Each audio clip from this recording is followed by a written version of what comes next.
Good day, everyone. Thank you for joining me today.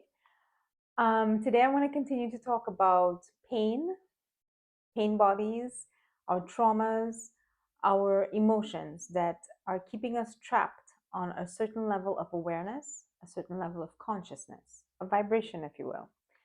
And not only are we trapped and at the mercy of these emotions, but our energy is being drained by them. The vital energy that we deserve to use for life, for love, for creativity, for peace and bliss, that energy is being used instead to think the same thoughts and feel the same emotions with no productive outcome. I'm sure that most of you have been watching the series on the pain body. I encourage you to go look at that playlist on my channel. But one of the questions I've gotten a lot is, well, what should I do? Should I avoid my emotions? Should I run from my emotions? Isn't this some sort of avoidance? It's not about avoiding your emotions. Avoiding your emotions doesn't achieve anything. Emotions are there for a reason. They're meant to be processed. You're a human being, and part of that being is feeling emotions. The problem is, well, on one level, you can say the problem is where you're stuck.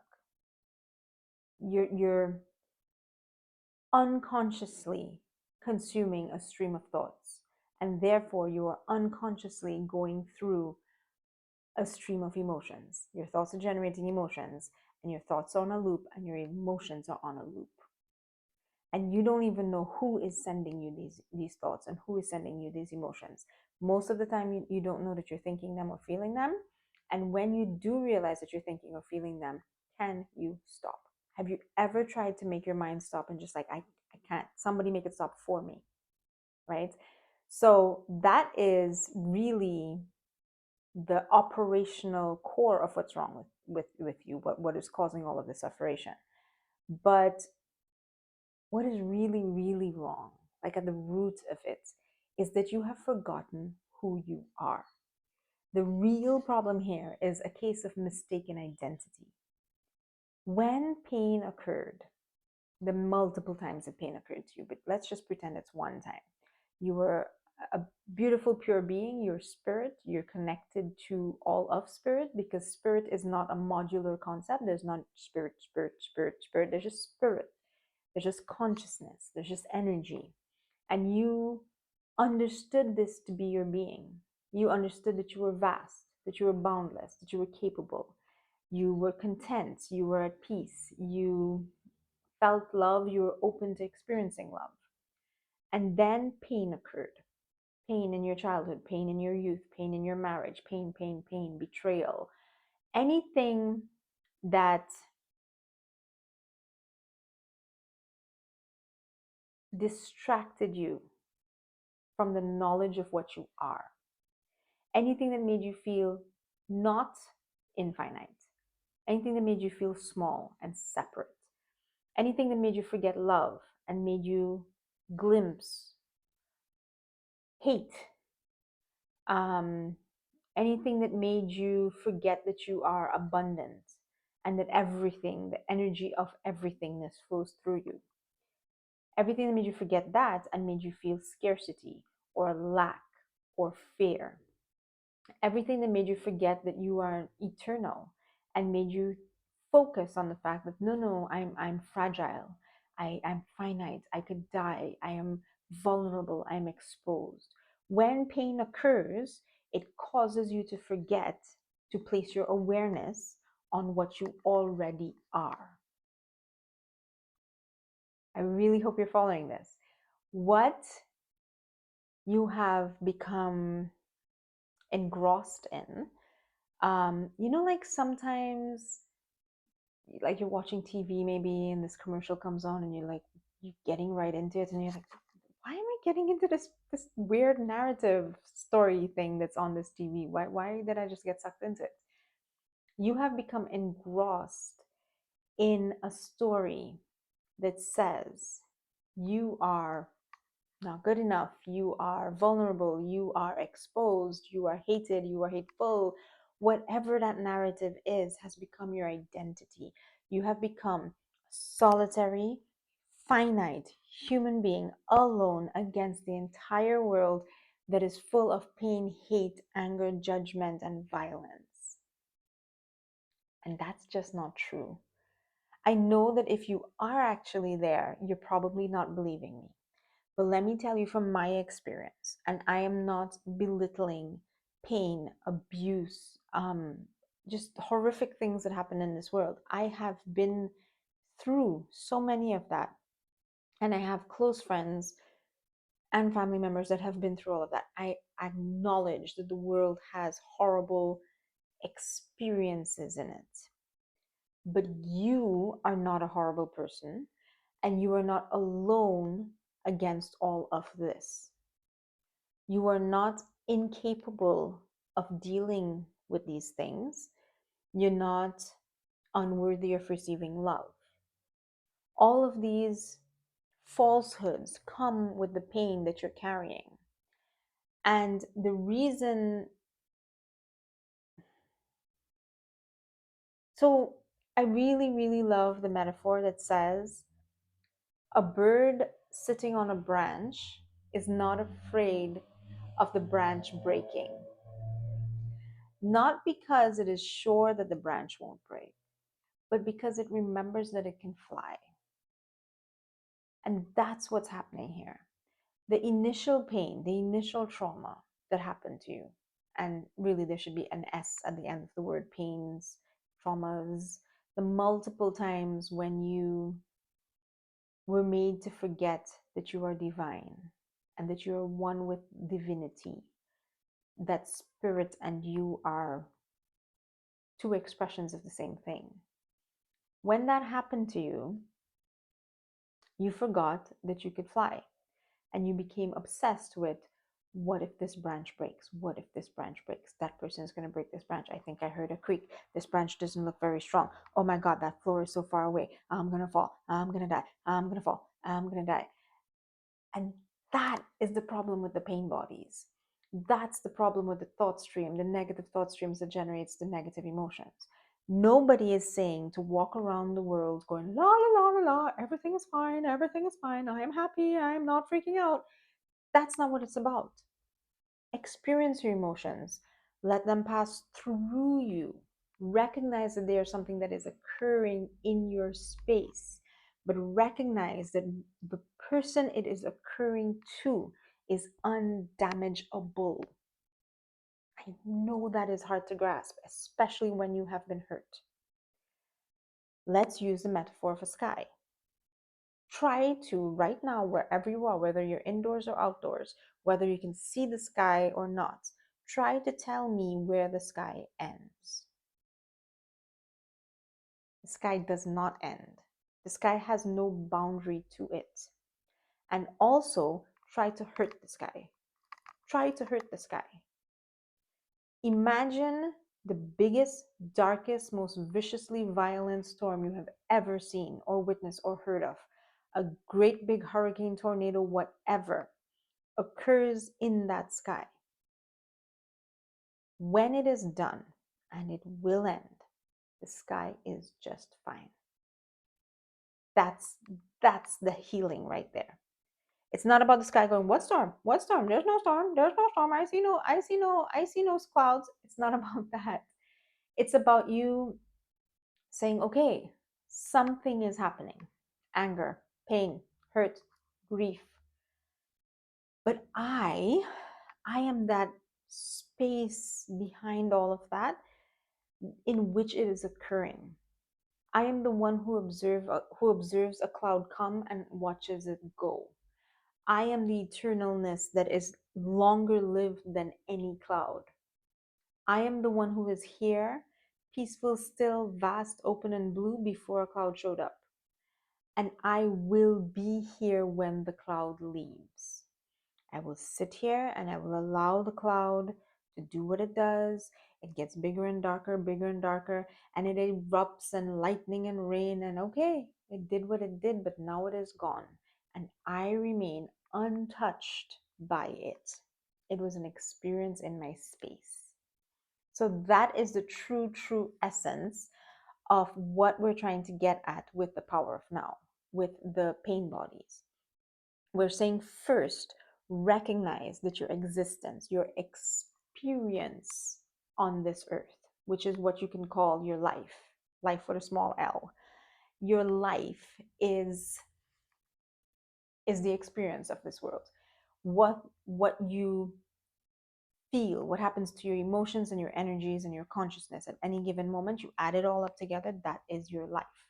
And if your life is being held captive by the same thoughts and the same emotions and generating the same energy or sending the same energy the energy in the same place, then you are stuck in a loop. And, well, quite frankly, a lot of people are stuck in loops.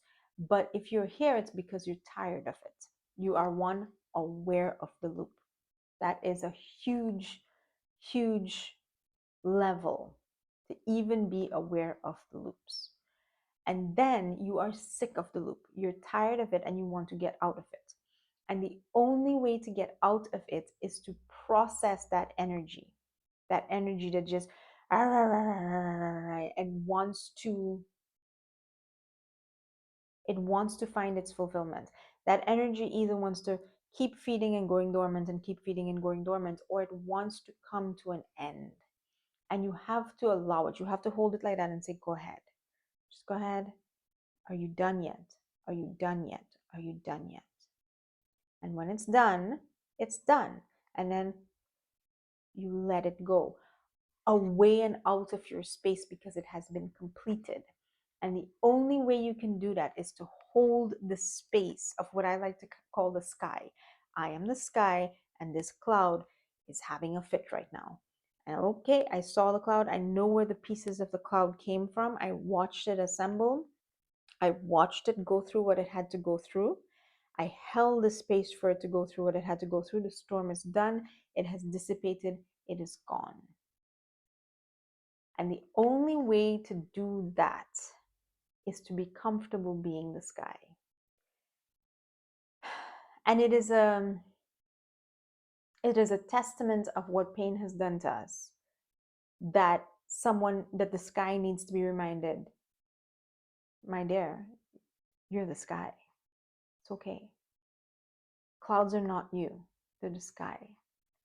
And in the same way, you are spirit. You are divine. You are divinity itself. You are consciousness. You are this perfect, eternal being. And you are having an experience. And you are capable. You're capable of holding space for this experience. You're capable of observing it. You're capable of letting the emotion run its full course. You don't need to bury it. You don't need to hide it. You don't need to smother it. You don't need to deny it. You don't need to postpone it. And you don't need to keep reliving it. You can let it just have its little explosion and go away. Do not be afraid of it, because no matter how big that explosion is, it cannot hurt you. There has never been a cloud that hurt the sky, ever. And what happens will not touch what you are. It may touch your body, it may touch your mind, even. It may touch your finances, whatever. It may cause you to cry, but it will not change your eternalness. So the true, permanent, long-term, complete cure for the pain is not necessarily in addressing the pain, and it's certainly not in avoiding the pain. It is in realizing your nature prior to that pain. Your identity has become lost in a sense of vulnerability and a sense of fear of fear. You are afraid. The reason you have anxiety is because you're afraid of feeling the fear, because you think the fear will overwhelm you. The reason you're obsessed with the pain is because you haven't allowed the pain to be felt fully. And if you have, because you're afraid that feeling it fully will overwhelm you. And all of that comes from forgetting what you are. And I'm not saying this lightly. I understand that there are pains out there that make you feel like you will scream from your soul. But when you don't just do this blindly, when you anchor yourself in what you are, what I call your being, your sense of being and your being. When you anchor yourself in your being, from there, from that consciousness, the fear cannot really hurt you. It can only occur. And the pain cannot really overwhelm you. It can only occur. And what I mean by this is seek first what you are, your Christ consciousness. Seek first that kingdom of heaven. And from there, process the healing that you need to have. And know that I, the eternal being, connected to everything, loved and supported in every way, am holding space for the body to heal, the mind to heal, the emotions to heal, the human being to heal. And nobody's asking you to sustain this level of consciousness for your entire life. But can you get there a few minutes a day in whatever tradition you have? Some people pray, some people meditate, some people use their breath. If you want the simplest form of this, use your breathing. Breathe. Now, this is not pranayama here. This is not breath work. It's different. It's different. Not that those things are not valid. Those things are fantastic tools. But what I'm talking about right now is your awareness. Your awareness has gotten lost in a human, physical, finite identity, and you're trying to take your awareness back from that. And that is a very, very challenging thing to do. And what you have to do, what you could do, is take your awareness and place your awareness on breathing. I am aware of my breathing. I'm aware of how it feels. I'm aware of how it sounds. I'm aware of the rhythm of my breathing. And the trick there is, if you're aware of that, then you're not aware of the thought stream, of the emotions, of whatever. For just a few minutes a day, this is not denial, this is just a meditation practice. And when you're not aware of that, you suddenly realize, it creeps up on you like a slow understanding. I'm okay. I am vast. I am boundless. I am eternal. I am robust. I am strong. I am held. I am well. I am capable. I am ultimately untouched. When you reclaim your awareness from being captive by the pain, then your awareness suddenly becomes aware of what it really is. I am already peaceful. I am already loving. And I am already so content. I would say that I am happy. I am joyful. It doesn't happen in a moment. It doesn't happen in one practice, but it happens by doing it over and over and over. If you can give yourself, start with 1 minute if you need to, or one breath. But let's say, as a practice, 5 minutes a day. Set a timer and sit and force your awareness to be aware of only your breath. It's a trick to get you to stop placing your awareness on your thoughts and emotions. Do that every day for a week, and then take it up to 6 minutes, 7 minutes, 8 minutes, till you're doing it for 10 minutes, 15 minutes, 20 minutes a day. You won't even need to get to 20 minutes a day. But if you can place your awareness on your breathing and hold it there for 10 minutes every day, leave a comment today about how you feel and what your mental and emotional state is like. And then do this practice for 1 week, and then for a month. And then come back and leave a comment on your own comment and tell me what spontaneous healing has occurred. It's not that you have somehow, some miracle has come and fixed you. It's that you have become aware of the fact that you already without the need to be fixed. You have become aware of your real self. You are the bird who has stopped thinking about the branch, and you have started to realize, I got wings, man. Let this branch break. Let it break. I am fine. I'm totally fine. So I hope that that makes sense to you. I hope that that's helpful. I invite your feedback. Please tell me if this is helping or not. I have written a book about this. It's called The Art of Being, because this is the state that I call being. And that book will be released on April 24th. You can check in the description for pre-orders, or at a later date when it is available. The link is in the description. I also have other courses, workshops, groups, support groups that talk about this, because a lot of you are interested in ending this cycle permanently. And it is a tricky thing, because the ego keeps coming back and tricking you into the wrong forms of identification, wrong forms of doership. And if you're interested in knowing about this stuff on a deeper level and really, really committing to that change, then I recommend that you sign up for my newsletter. It's in the description as well. And I will let you know what other videos, courses, workshops, books, meditation tracks. I have meditation tracks coming out. Whatever I have coming up, I will let you know about that via that newsletter. Okay. So I hope this was helpful. Thank you very much for all of your feedback. I look forward to your feedback on this also. And I will see you again in a few days. Have a wonderful day, everyone.